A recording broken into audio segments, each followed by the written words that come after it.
क्या मुख्यमंत्री पुष्कर सिंह धामी का घेर कर शिकार किया जा रहा है? उत्तराखंड की राजनीतिक अस्थिरता का कौन और कैसे फायदा उठा रहा है? खुद को स्वतंत्र दिखाने वाले मीडिया चैनल कितने स्वतंत्र हैं? क्या एक मीडिया धड़े द्वारा धाकड़ कहे जाने वाले धामी के नाखून कुतरने के बहाने खुद को स्वतंत्र कहने वाला मीडिया का दूसरा धड़ा अपने नाखूनों की धार तेज कर रहा है? जनता की गाढ़ी कमाई को अपने विज्ञापन खर्च में इस्तेमाल करने पर क्या कहता है कानून? आखिर क्या है 1,000 करोड़ रुपयों के विज्ञापन की पूरी कहानी? नमस्कार, मेरा नाम है मंजुल और पॉलिटिकल हुल्लड़ के इस एपिसोड में हम जानने की कोशिश कर रहे हैं कैसे 1,000 करोड़ रुपए के विज्ञापन की स्टोरी को हर कोई अपने अपने तरीके से भुना रहा है।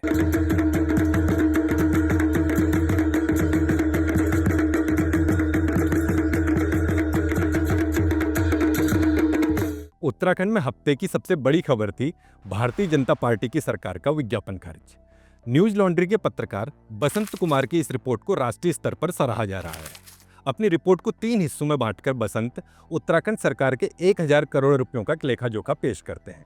राष्ट्रीय स्तर से लेकर स्थानीय स्तर तक आप जो 1,000 करोड़ रुपए के विज्ञापन वाली कहानियां सुन रहे हैं, उसका प्राथमिक सोर्स बसंत कुमार की ये रिपोर्ट ही है। इस रिपोर्ट को आप भी पढ़ सकते हैं, इसका लिंक हमने डिस्क्रिप्शन में भी डाला है। खैर, इस रिपोर्ट के पब्लिश होने के बाद धामी सरकार पूरी तरह से बैकफुट पर है। धामी सरकार की इस पोजीशन को आप उत्तराखंड DIPR या मुख्यमंत्री के सोशल मीडिया पेज में देख सकते हैं। आपको हर जगह नेगेटिव कमेंट की भरमार मिलेगी। पुष्कर सिंह धामी के उत्तराखंड में मुख्यमंत्री पद संभालने के बाद से आज तक ऐसा पहली बार हुआ है जब भारतीय जनता पार्टी की सरकार पर आरोप लगे हैं और उसके पास उसका कोई जवाब नहीं है। जो जवाब आ रहे हैं उस पर हम वीडियो में आगे बात करेंगे। तो ये तो हो गई वो बातें जो सभी जानते हैं, लेकिन इसमें राजनीतिक पंडितों के कुछ टिप्स डालें तो हल्का मसाला और मिल जाता है। जैसे मुख्यमंत्री पुष्कर सिंह धामी पहले दिन से मीडिया को मैनेज करने में माहिर रहे हैं। जिस आपातकाल में पुष्कर सिंह धामी को कुर्सी मिली, उसमें भाजपा सरकार की डेंटिंग पेंटिंग के लिए मीडिया मैनेज करना सबसे पहला काम था, जिसे उन्होंने बखूबी किया। ये मैनेजमेंट राष्ट्रीय चैनल से शुरू होते हुए स्थानीय चैनल के रास्ते सोशल मीडिया प्लेटफॉर्म तक भी पहुंचा हुआ है। इन सालों में धामी मैनेजमेंट के कितने पक्के हो गए हैं, इसका अंदाजा आप राजनीतिक गलियारों में चल रही उस फुसफुसाहट से लगा सकते हैं जिसमें कहा जाता है कि पुष्कर सिंह धामी सरकार ने मुख्य विपक्ष कांग्रेस को तो मित्र विपक्ष में बदला ही, साथ ही राज्य में थर्ड फ्रंट या तीसरे धड़े के नाम पर जो बयार चलती दिखती है, उसकी कमांड भी अपने ही हाथों में रखी है। इसके अलावा मोटा विज्ञापन खाने के बाद मीडिया का एक धड़ा उनको न केवल धाकड़ धामी के रूप में प्रचारित प्रसारित करता है, बल्कि मुख्यमंत्री की सामान्य और संवेदनशील आदमी वाली इमेज बनाए रखने का काम भी करता है। कुल मिलाकर आप देखेंगे तो पुष्कर सिंह धामी की रणनीति आपको एक लंबी पारी खेलने वाले राजनेता की नजर आती है। पर क्या ये सारी बातें इतनी आसान है? क्या उत्तराखंड की राजनीति इतना स्कोप रखती है कि यहाँ राजनीति में युवा कहे जाने वाले 50 बरस की उम्र के नेता को अपनी जड़ें मजबूत करने का मौका मिलेगा? यहाँ तो एक छोटा गेंदे का फूल मुख्यमंत्री की कुर्सी पर गिराकर कुर्सी डावाडोल करने की रवायत रही है। अब तक हम जितनी बातें आपको बता चुके हैं, उसमें आपको ये समझना जरूरी है कि उत्तराखंड शुरुआत से ही राजनीतिक तौर पर अस्थिर राज्य रहा है और इस राजनीतिक अस्थिरता का लाभ राज्य के प्रभावशाली लोग अपने अपने हिसाब से लेते हैं। ब्यूरोक्रेसी, पत्रकारिता और राजनीति में मौजूद इन लोगों को ये राजनीतिक अस्थिरता खूब रास भी आती है। जैसे विज्ञापन के 1,000 करोड़ रुपए की स्टोरी पूरी उत्तराखंड भाजपा सरकार के बारे में है। इसका मतलब ये है कि 1,000 करोड़ रुपए भाजपा सरकार को चमकाने के लिए खर्च किए गए हैं। केवल पुष्कर सिंह धामी को चमकाने में खर्च नहीं किए गए होंगे। जिस तरह से भाजपा का केंद्रीय नेतृत्व काम करता है, उसमें यह समझना बहुत आसान है कि अगर पुष्कर सिंह धामी खुद को चमकाने में ढेला भर भी खर्च करने की कोशिश करते तो सबसे पहले दिल्ली को ये चमक रास नहीं आती। तथ्यों का इस्तेमाल कैसे अपने हिसाब से होता है, उसे समझते हैं। आज बड़े ही सहज तरीके से कहा जा रहा है कि त्रिवेंद्र सिंह रावत के कार्यकाल में 2020-21 में केवल 77 करोड़ 71 लाख रुपए विज्ञापन में खर्च किए गए थे, जबकि पूरी बात यह है कि त्रिवेंद्र सिंह रावत करोड़ों रुपए के विज्ञापन उस दौर में भी बांट रहे थे जब हम वैश्विक महामारी कोविड से जूझ रहे थे। इस तरह से 1,000 करोड़ रुपए के विज्ञापन की चर्चा में इस बात को पूरी तरह खा दिया गया है कि भाजपा सरकार ने प्रधानमंत्री नरेंद्र मोदी की उत्तराखंड यात्राओं पर कितने के विज्ञापन खर्चे हैं। जैसे प्रधानमंत्री नरेंद्र मोदी जब 2021 में केदारनाथ की यात्रा पर आए तो इससे जुड़ा जो मैसेज जनता तक भेजा गया, उसका खर्च करीब 50 लाख रुपए था। इस बात पर कोई सवाल नहीं हो रहा है कि प्रधानमंत्री की उत्तराखंड यात्राओं का विज्ञापन खर्च कितना है। सारी रिपोर्टिंग पुष्कर सिंह धामी पर सवाल दागकर की जा रही है, जबकि पुष्कर सिंह धामी के साथ कैबिनेट में धन सिंह रावत, सतपाल महाराज और सुबोध उनियाल जैसे बड़े नाम हैं। यहाँ हम आपका ध्यान इस पूरे घटनाक्रम के दो और पहलुओं पर ले जाते हैं। पहला, सारे सवाल मुख्यमंत्री पर कैसे आए और भाजपा के वरिष्ठ नेताओं ने इस मामले में चुप्पी क्यों साध ली है। वरिष्ठ नेताओं की चुप्पी और त्रिवेंद्र सिंह रावत, तीरथ सिंह रावत, बिशन सिंह चुफाल, बंशीधर भगत, अरविंद पांडे जैसे नेताओं का अचानक मुखर होना महज एक संयोग है या मीडिया के साथ मिलकर मुख्यमंत्री के खिलाफ कोई षड्यंत्र बुना जा रहा है। अगर आप हाल फिलहाल इन नेताओं के बयान सुनेंगे तो आपको बड़ा साफ साफ दिखेगा कि ये भाजपा के भीतर की गुटबाजी की लड़ाई है।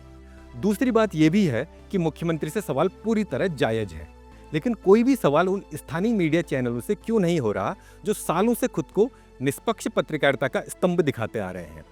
कौन है यह स्थानीय मीडिया जिसका पेट भरने के लिए राज्य सरकार को दिल्ली की मीडिया को रिझाने से ज्यादा खर्च करना पड़ रहा है। ये कैसा मौका परस्त स्थानीय मीडिया है जिसे उत्तराखंड की राजनीतिक अस्थिरता फायदा पहुंचाती है। क्या ऐसा मीडिया चाहेगा कि इस राज्य में एक स्थिर सरकार हो, या वो इसी तरह कभी गढ़वाली कुमाऊनी तो कभी ठाकुर बामन की आग में अपनी रोटियां सेकते रहेगा।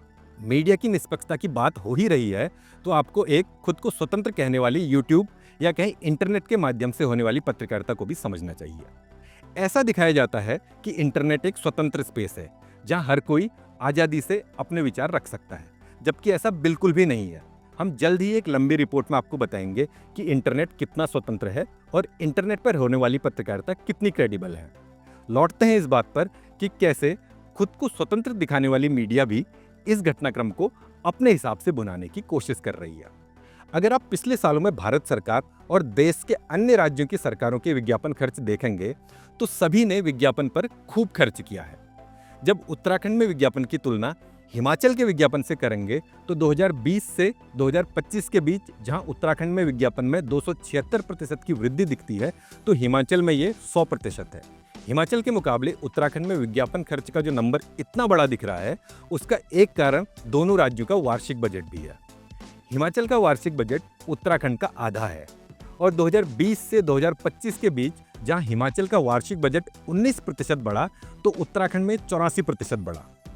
बात अगर भारत में नई राजनीति का दावा करने वाली आम आदमी पार्टी की करें तो दिल्ली में 7 साल सरकार चलाते हुए उसने भी 700 करोड़ रुपए विज्ञापन पर खर्चे थे। इसी तरह आप हिमाचल और जम्मू कश्मीर के विज्ञापन खर्च का विवाद सुन चुके होंगे। कुल मिलाकर पूरे देश में राज्य सरकारें अपने कुल बजट का एक हिस्सा विज्ञापन पर ही खर्च करती हैं। उत्तराखंड में आज जो मुख्यमंत्री पुष्कर सिंह धामी के विज्ञापन खर्च को जायज ठहरा रहे हैं उनका तर्क यहाँ तक है कि एनडी तिवारी की सरकार ने अपने वार्षिक बजट का करीब 1% विज्ञापन पर खर्च किया था, जबकि धामी सरकार का विज्ञापन खर्च अपने वार्षिक बजट का करीब 0.30% तक है।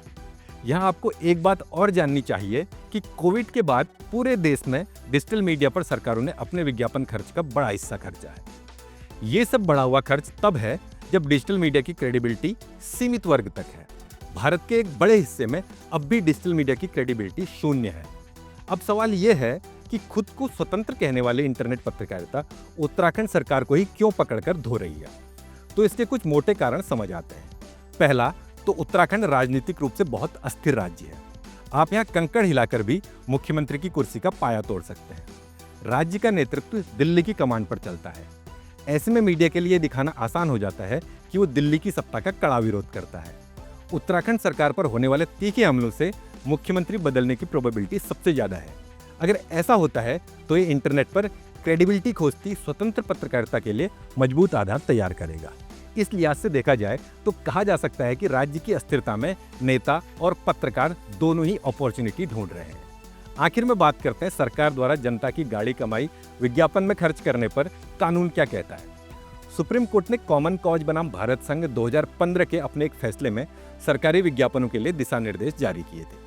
सुप्रीम कोर्ट ने अपने फैसले में कहा है कि सरकारी विज्ञापनों का मूल उद्देश्य जनता को सरकार की नीतियों, योजनाओं या सेवाओं के बारे में जानकारी देना है। इस फैसले का मतलब है कि कोई भी सरकारी विज्ञापन किसी व्यक्ति की स्तुति में जारी नहीं हो सकता। इसी साल अगस्त के महीने आई डीबीसी हिंदी की रिपोर्ट में खुलासा हुआ था कि गुजरात सरकार ने प्रधानमंत्री नरेंद्र मोदी को सार्वजनिक पद पर 23 साल पूरे करने पर जो विज्ञापन जारी किए थे उस पर कुल 8.81 करोड़ रुपए खर्च किए थे। खैर, तो ये था 1000 करोड़ के विज्ञापन की खबर का पूरा सच। इस हफ्ते के पॉलिटिकल हुल्लड़ में बस इतना ही। हमें कमेंट कर जरूर बताइए कि आपको हमारा ये एपिसोड कैसा लगा और बताइए उत्तराखंड में 1000 करोड़ के विज्ञापन के इस खेल पर आपकी क्या राय है।